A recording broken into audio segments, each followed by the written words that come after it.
for our second project, customer discovery. In the first project, we asked you to think about your company from the customer's point of view. Now we're going to dig a little deeper to help you figure out the key questions you really want answers to help you launch and grow your business smart. The goal of Project One was to start to think like the customer.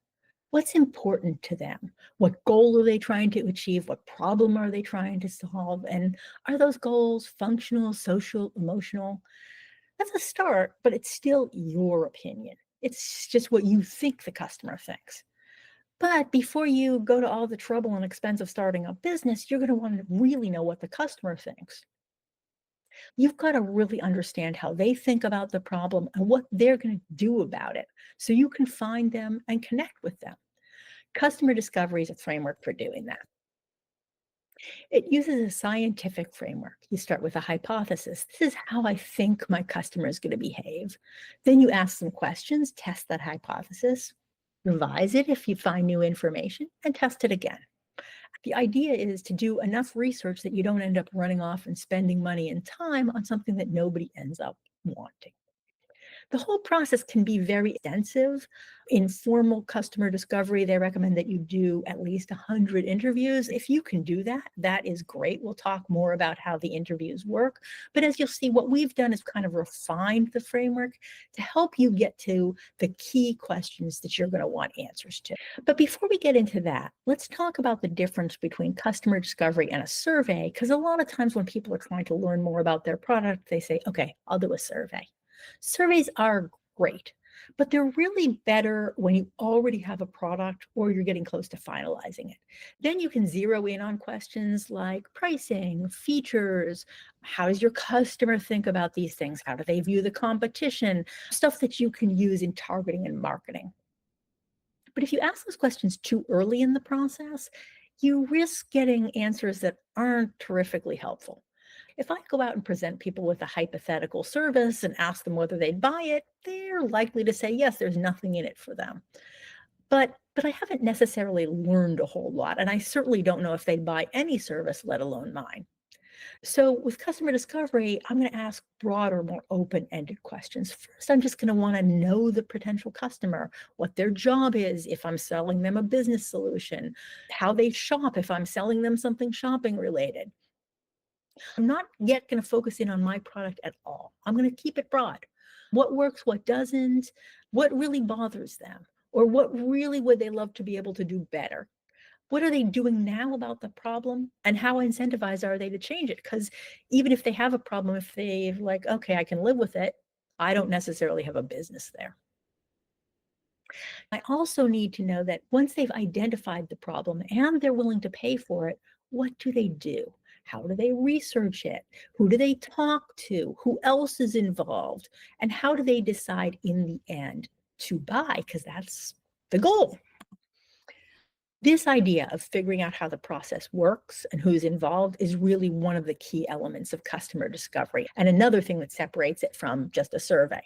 So there are many roles. You may not have all of them in your business. There's the initiator who first realizes there's a problem and thinks it might be worth looking into whether there's a way to solve it.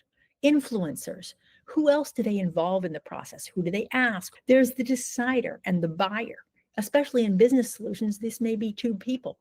The decider might be the boss, the buyer might be the budgeting department. But even in a B2C business, you may have multiple roles here. And then there's the user. The user may be a totally different person. If my kid wants ballet classes, they're the user, but I doubt they are the buyer. Then there's the saboteur. Are there people who don't want the process to change for whatever reason? So let's look at an example. Let's say that I am offering elder care. The initiator might be a family member who feels like we've gotten to the point where we need help here. It could be a physician. Maybe there's been a change in my parents' medical condition. Maybe the physician feels that they need more help or support than they're getting. Then there's influencers. This is a big decision. I'm probably going to go and talk to people. If the physician didn't recommend it, I might talk to the physician. I might talk to other medical personnel. I might talk to different providers. I might go online. I might talk to friends and family. Decider. Maybe it's a broader decision than just me. There are other family members. There are other people involved. Maybe I'm paying, maybe somebody else is paying. So that's the buyer. The user is going to be the patient. Now, depending on their situation, they might be very involved in this process. They might be very little involved, but obviously they're key. And then there's the saboteur. Maybe there's a current part-time aide who might not want me to settle for a different solution. So I want to think about all of these roles. Then I want to think about a hypothesis. I'm going to have a problem hypothesis, what I think the customer is thinking about this problem, and a solution hypothesis. This is my solution. This is what would appeal to that hypothetical customer about my solution. So the problem hypothesis is, what do I think the customer's problem is? And importantly, how do they see it? Because even if the problem is the same one I think they have, if they talk about it differently, if they approach it differently, I'm going to want to know that for when I go out and target them or try to sell to them. How big a problem is it for them? How are they solving it now? And how motivated are they to change? And again, I'm going to ask open-ended questions about these things. I'm also going to have a solution hypothesis. And as I said, this is not a list of the things that are in my product. It's, if they decided to make this change, what would they be looking for?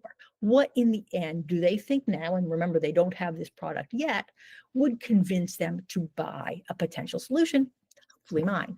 So we're going to use the example of a hypothetical dog walking business. It seems like a straightforward business, but there can be different types of dog walkers. There's the local person who can call up anytime. There's the specialist who might help train your dog. There might be somebody who can help if your dog has certain physical or health conditions. I'm for now thinking about this local, dependable neighborhood dog walker. And my problem hypothesis is that somebody in the household has determined that it's too much strife to get the dog walked. It's not getting done right. Maybe the dog is misbehaving. We need some help here. I'm also going to assume that this is a reactive decision, meaning that it comes from me, it comes from my family. Whoever it is that initiates this discussion has been feeling this problem build for a while. And so maybe they see an ad for a dog walker or they see other dog walkers, but it's really kind of self-initiated. If I had a different model, like, for example, the training model, maybe it's more reactive. The dog trainer or somebody says, hey, your dog needs some extra help. There are different questions I'm going to ask there. Once somebody has decided that they might consider a dog walker, what do they do next? Who do they ask? Do they go online? Do they ask around? Do they look things up on an app? Honestly, they probably do all of these things, but what does my target customer do? This is where I really start to think about more about that target customer. So once I've figured out what I think they've done for research, it's going to be really important to understand what will make them buy.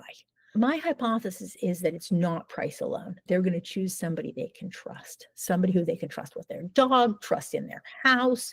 So this is more of a functional and emotional decision. And the process is probably, in many cases, not one person's decision. There might be other people in the household who I need to clear this with. There might be other people in the household who are saboteurs.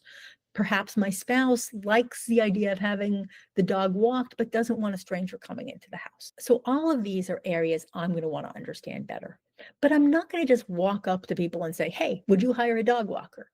I'm going to talk to people, some who use a dog walker, some who don't.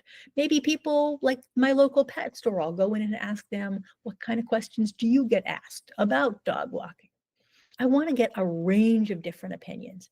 And again, the key is having these open-ended discussions. If I walk up to people and say, hey, wouldn't you like an affordable, trustworthy dog walker? Most people will say, yes, but I haven't really learned anything. Importantly, when I have these discussions, I want to listen closely. And I especially want to listen for things that surprise me. There's something called confirmation bias, which is really hearing the things you want to hear. It's the things that surprise me that are going to be more interesting. Maybe they'll tell me about flaws in my thesis. Maybe they'll point me to a whole other direction that I hadn't thought about that might be even better than my original thesis. But it's those unexpected things that are going to be the most valuable. We really urge you to do as many of these classic customer discovery conversations as you can. But this project is going to help you sift through the many questions you have to identify the ones that are key in order to get your business started. So the first thing you're going to do is think of the buyer roles. Who's the initiator? How does the process work? Is it reactive or proactive? What motivates them? What problem are they trying to solve?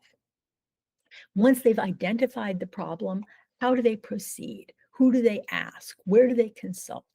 Who else is involved? And lastly, how do they decide to make the decision? Who makes that decision and what are the key factors that influence it? Then you're going to list all of those major assumptions. Then you're going to rank each of them 1 to 5 on 2 factors. The first one is how important is this? And the second one is how uncertain are you? The important areas where you're most uncertain are going to be the questions you really, really need answers to before going much further with your business. So here is an example of a dog walking business. We have this worksheet on our website. There are links in the show notes if you want to use it. We've basically laid out the assumptions that we talked through earlier about how the process gets started, who influences, and what the decision-making criteria are. And then we've ranked each of these on importance and uncertainty. There are going to be things that are reasonably important and I'm somewhat uncertain of, but they're not that crucial. For example, who in the household initiates this process doesn't really matter as long as the end goal is they end up looking for the kind of local dependable dog walker that I want to offer. There are going to be other things that are more important. My thesis is that they want functional, somebody who can be there when they need them, and they want emotional, somebody who they trust. That's quite important to my business. But I'm comfortable enough that there are enough people like that that I don't feel like I need to do a huge amount of extra work on this. Then there are the really high priority, highly uncertain areas. For example, my thesis is that once this process has started, everybody else is more or less looking for those same things, everybody involved in the process. And that those are the questions that my initiator is going to ask. That's the kind of influencers they're going to go for. If I'm wrong on that, then I really have made a mistake. So these are the kind of questions that I'm going to really want to zero in on. So that's this week's project. Give it a try. As I said, we've got worksheets on our website. There's links to them in the show notes, or you can just do it yourself and put your own rankings on. As always, you can learn more, access other tools and content on our website. And if you have a question, go to our portal, paddlingfuriously.com/portal, ask your question, get help from other business owners, or see if you can answer a question somebody else might have. See you next time.